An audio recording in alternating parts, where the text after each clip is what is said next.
Bienvenue dans cette nouvelle vidéo où on va voir ensemble comment se démarquer de la concurrence quand on est freelance. Pour bien comprendre cette vidéo, je vais me présenter rapidement, je m'appelle David Lefebvre, je suis cofondateur de befreelancer.com qui est une plateforme de freelance du digital. Je vous ai mis le lien d'ailleurs dans la description, que vous soyez développeur, graphiste, copywriter, rédacteur, SEO, voix off, monteur, etc. Tous les métiers sont les bienvenus sur Befreelancer, le lien est dans la description. Et quand je fais la modération de cette plateforme, eh bien à chaque fois j'ai les mêmes choses. Des gens qui déposent leurs services en étant beaucoup trop généralistes. Par exemple, je vais, parce que ça commence toujours par je vais, comme avant sur Fiverr c'était I will, et bien là c'est je vais créer votre site, par exemple. Et ça forcément, ça ne se vend pas. Quand on fait je vais créer votre site, ça ne parle à personne, ça ne parle à rien, ça ne parle à aucun projet, et donc forcément ça ne se vend pas. Je vais créer votre site, ça ne se vend pas. Et si on va un petit peu plus loin et qu'on fait je vais créer votre site WordPress, c'est un peu plus précis, mais c'est toujours pas assez précis. Donc ce qu'on va faire dans cette vidéo, c'est qu'on va finalement vous présenter différentes façons de se spécialiser pour vendre beaucoup plus. La première chose à faire, ça va être de se spécialiser sur un outil, et si possible sur un outil sur lequel il n'y a pas beaucoup de concurrence.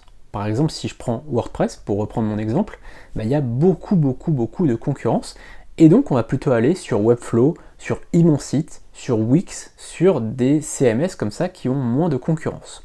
Si par exemple je veux faire des tunnels de vente et que je vois qu'il y a plein de gens sur ClickFunnels, mais pas beaucoup sur Leadpages, par exemple, c'est juste pour prendre un exemple, si je vois qu'il y a beaucoup de gens sur ClickFunnels et qu'il n'y a pas beaucoup de freelance qui proposent des services sur Leadpages, eh bien je vais me former à fond sur Leadpages et je vais proposer un panel de services par rapport à cet outil. Deuxième type de spécialisation, c'est de se spécialiser sur un type de client. Imaginons que vous soyez community manager, eh bien vous pouvez vous spécialiser pour les restaurants par exemple. Et donc ça va être beaucoup plus facile de trouver des clients, puisque vous allez dire je vais gérer votre compte de réseau social pour votre restaurant. Donc ça va être beaucoup plus facile de trouver des clients, les gens vont rechercher ça. Et ensuite, quand vous allez avoir 1, 2, 3 clients, eh bien les gens finalement vont vous voir comme un expert de ce domaine-là. Alors forcément, prenez un domaine sur lequel vous avez une appétence, un intérêt, parce que sinon ça va être un peu pénible de travailler que avec des gens sur lesquels vous avez peu d'intérêt. Mais si vous aimez les restaurants par exemple, ça peut être super sympa. Si vous aimez les fleuristes, être community manager pour les fleuristes, je peux vous dire que c'est largement facile d'en vivre, puisque vous allez vraiment déjà attirer les fleuristes, et donc forcément dès le départ vous allez trouver des clients, mais en plus par la suite, ces fleuristes vont vous voir comme un expert de finalement la gestion des réseaux sociaux pour les fleuristes. Et donc vous allez largement pouvoir en vivre, puisque vous allez attirer les bonnes personnes à vous. Et enfin, le troisième type de spécialisation, c'est de se spécialiser dans un type de projet, cette fois-ci.